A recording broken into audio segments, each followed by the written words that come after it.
Agora você ouve uma palavra de vida com o pastor Érico Rodolfo Bussinger.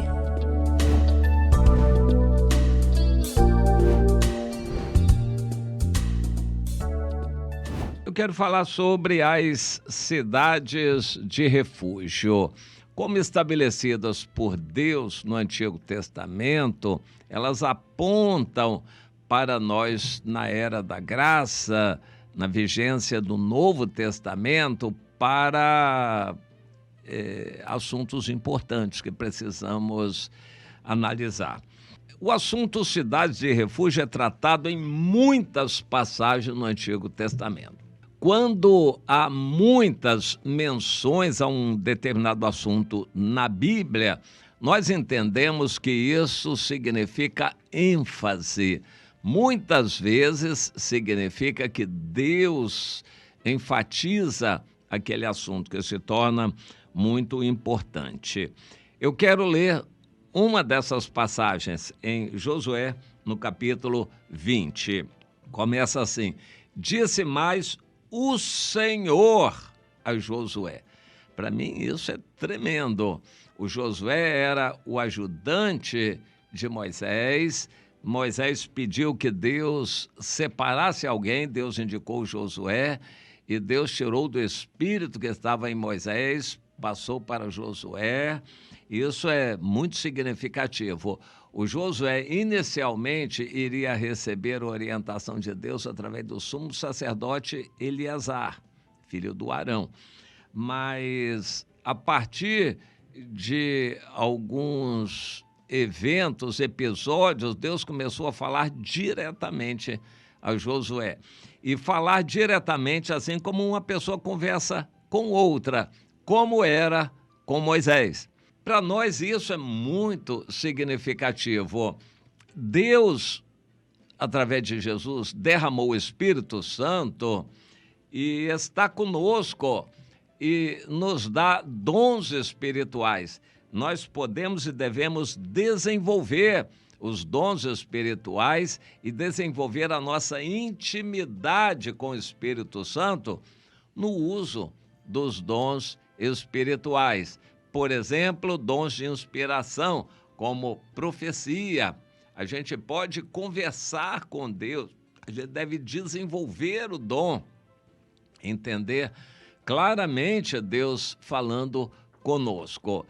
Em outros dons, a gente deve desenvolver também essa intimidade. Por exemplo, dons de curar. A pessoa que desenvolve essa intimidade com Deus tem uma plena convicção de que Deus vai curar aquela pessoa. Ele tem aquela segurança. E assim em todos os outros dons, eu tenho a segurança na palavra. Quando Deus me dá uma palavra para falar, eu sei que Deus vai falar. No meio da palavra vai ter alguma revelação, algo que eu nem pensei, mas eu sei que Deus vai me usar para falar. Essa segurança eu tenho, mas em todos os dons espirituais a gente pode desenvolver essa segurança. E é louvável notar isto, que o Josué desenvolveu essa intimidade com Deus, a ponto de Deus falar com ele claramente. Aqui Deus fala então o seguinte: dize aos filhos de Israel, apartai para vós outros as cidades de refúgio de que já vos falei, por intermédio de Moisés. Deus já tinha falado várias vezes na vigência do ministério de Moisés, mas agora Moisés já tinha morrido e o Josué era o líder. Então Deus volta a falar com Josué claramente: separem cidades de refúgio. E estava na hora de praticar aquilo. Agora não era só saber, agora era agir. Essas cidades serão para ali fuja o homicida que por engano matar alguma pessoa sem o querer, para que vos sirvam de refúgio contra o vingador do sangue. Interessante. A lei era clara, pena de morte, não matarás. Porém, se matar, tem que morrer. Quem vai fazer morrer? As autoridades, através do vingador do sangue, o parente da vítima. Não matarás, porém, e se matar, tem que morrer. Pena de morte. Isso era pacífico, tranquilo em Israel. Pena de morte. E a instituição das cidades de refúgio apontavam para a pena de morte. A existência das cidades de refúgio reforçavam a pena de morte. Então Deus diz: se alguém matar involuntariamente, sem querer, fugirá para a cidade de refúgio, mas não vai ser de qualquer maneira. E fugindo para uma dessas cidades, pôr-se-á à porta dela e exporá o seu caso perante os ouvidos dos anciãos de tal cidade. Ele não vai entrar, ele vai expor na porta o seu caso. Os anciãos estarão na porta ouvindo. E então, se os anciãos, ficarem convencidos da história dessa pessoa, um assassino involuntário, então o tomarão consigo na cidade, deixarão ele entrar e lhe darão lugar para que habite com eles. A pessoa passa a ter direito até a um lugar lá dentro, na cidade de refúgio. Ele não teria que trabalhar para comprar um quartinho, uma casa. Ele já teria dada pelos anciãos da cidade aquele lugar, aquele quarto para ali o homicida involuntário morar. Se o vingador do sangue o perseguir, não lhe entregarão nas mãos o homicida, porquanto feriu a seu próximo sem querer e não o aborrecia dantes. Ele vai ser tratado como homicida, porém involuntário, não passível de ser morto, porque ele matou sem querer, mas vai ser homicida. Ele vai ficar marcado. Habitará, pois, na mesma cidade, Deus falando para o Josué: aquele homem, homicida involuntário, habitará na mesma cidade de refúgio, até que compareça em juízo perante a congregação, até que morra o sumo sacerdote que for naqueles dias. Então tornará o homicida e voltará à sua cidade, a cidade de onde fugiu, e ninguém poderá matá-lo. Esta era a lei para as cidades de refúgio. E Deus determina, então, que o Josué separasse essas cidades. Inicialmente seriam 3 cidades do outro lado do Jordão, Bezer, e essas cidades, Quedes, na Galileia, do lado de cá, Quedes, Siquém e Hebrom. 3 cidades. Do outro lado, então, Bezer, no deserto, no planalto da tribo de Ruben, Ramote, em Gileade, ali na região das tribos de Ruben e Gade, e depois lá em cima, na região de Manassés, Golã. Então, 3 cidades, o Bezer, Ramote e Golã, do outro lado do Rio Jordão, e do lado do país, o lado mais apropriado, as cidades de Quedes, na Galileia, Siquém, na região central, e Hebrom, no sul, em Judá. 6 cidades. Mas Deus tinha dito que, se necessário, eles acrescentariam mais cidades de refúgio. Não há menção disto, de que na história Israel tenha separado mais cidades de refúgio. Todas as cidades de refúgio seriam administradas pelos levitas, e essas cidades seriam para abrigar os homicidas involuntários. Não é que não tivesse havido mais homicídios em Israel, mas é que os homicídios não eram mais punidos. Houve uma época em que se matava com facilidade, pessoas matavam para cá, para lá, matava-se muito, mas ninguém vingava, ninguém requeria o sangue das vítimas e aquilo ficava de qualquer maneira. Então, as cidades de refúgio passaram a não ter valor mais, serventia, porque não se punia o criminoso. Mas Deus ansiava por uma época em que o crime fosse coibido e não houvesse impunidade, que a pessoa que matasse outra fosse morta. Isso traria temor aos demais. Isso nem se pode mencionar no Brasil em face da legislação vigente, que não admite nem de longe qualquer coisa que se pareça com pena de morte. Pena de morte existe no meio dos bandidos, que matam quem eles querem e, na maior parte das vezes, ficam impunes. Aí pode, tem pena de morte. Agora, pela justiça, nem pensar. A justiça não pode matar ninguém. Para dizer a verdade, até prender hoje está muito difícil, por causa das leis favoráveis à impunidade. Essa é a situação do Brasil de nossos dias. Mas a lei era para Israel. Eles tinham que punir de morte aquele que matasse a outrem. Tinha que ser punido. Deus enfatiza isso. As cidades de refúgio enfatizavam a pena de morte.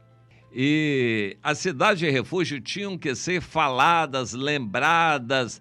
O único refúgio para alguém que matasse uma outra pessoa seria mostrar que era involuntário e se abrigar na cidade de refúgio.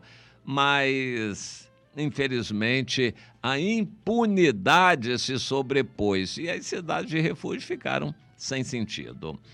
À luz do Novo Testamento, não tem mais sentido matar ninguém, coisas desse tipo assim para nós.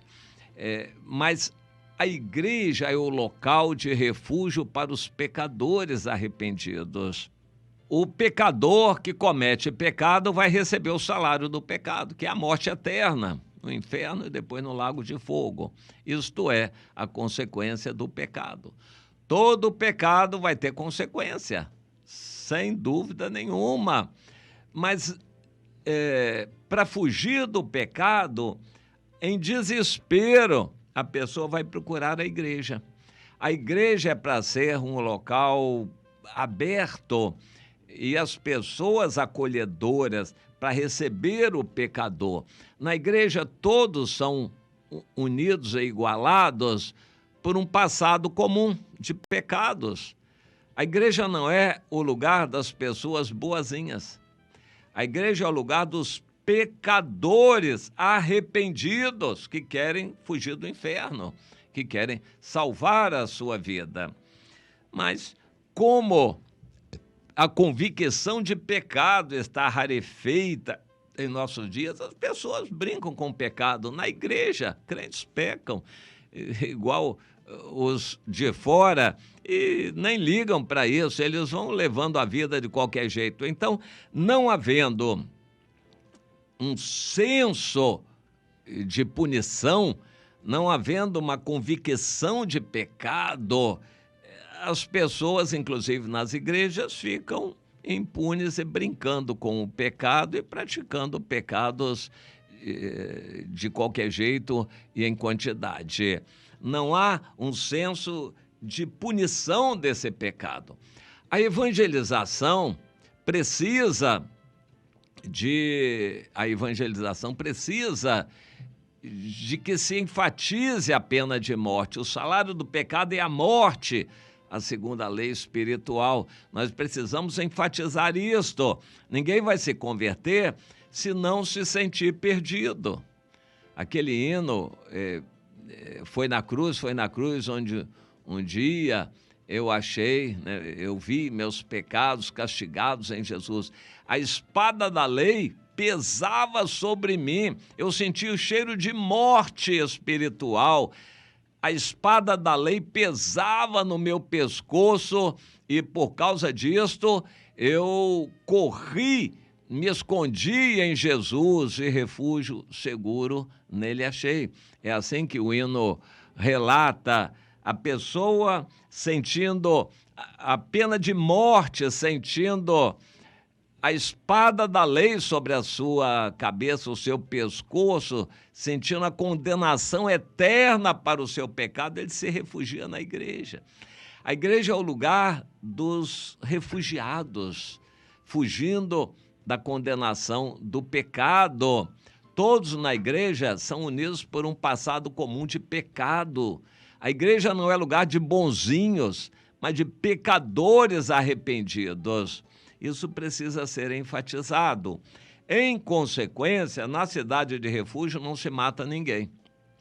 Todos ali vão receber o apoio, a mão estendida, a ajuda, porque precisam. Todos são pecadores e precisam do perdão de Deus. Todos são pecadores e precisam do sacrifício de Jesus para terem seus pecados perdoados. E isso precisa ser lembrado.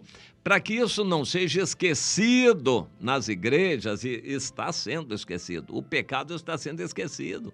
Igrejas estão brincando com o pecado, mas para que isso não seja esquecido, Jesus estabeleceu, instituiu obrigatoriamente que todos cristãos celebrassem periodicamente a ceia do Senhor.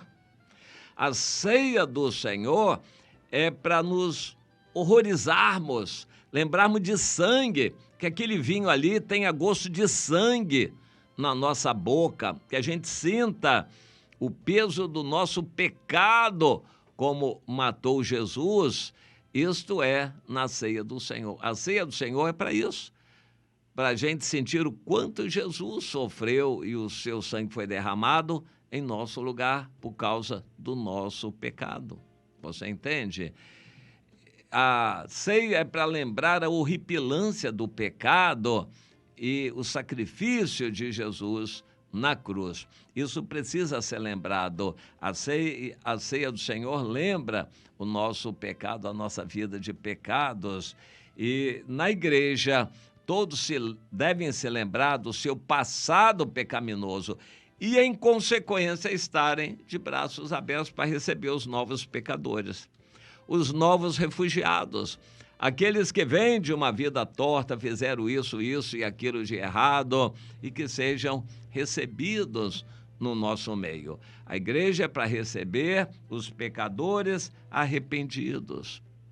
Deus quer que entendamos isso. Cidades de refúgio eram cidades onde era proibido matar lá dentro, não tinha vingança lá dentro, era local de refúgio para todos os assassinos. Todos que moravam na cidade de refúgio eram assassinos, que em outras ocasiões cometeram seus crimes e pecados, mas que agora estavam ali se redimindo, se regenerando como refugiados. Assim é a igreja, deve ser a igreja de braços abertos para os novos pecadores. E tem muita gente pecando por aí. É muito pecado. Nós temos que estar com o coração aberto, braços abertos, as portas abertas na igreja para receber os novos pecadores refugiados que Deus quer trazer. Mas parece que isso está difícil. Algumas igrejas estão virando uma panelinha, um clubinho social de crentes, um ambiente de desfile de modas para crentes. Parece que está difícil essa concepção de que é uma cidade de refúgio lidando com pecados e criminosos e assassinos involuntários. Assim, Deus nos quer fazer lembrar o que é a igreja. Que você entenda isso e caminhe nessa direção e abra o seu coração para isto também.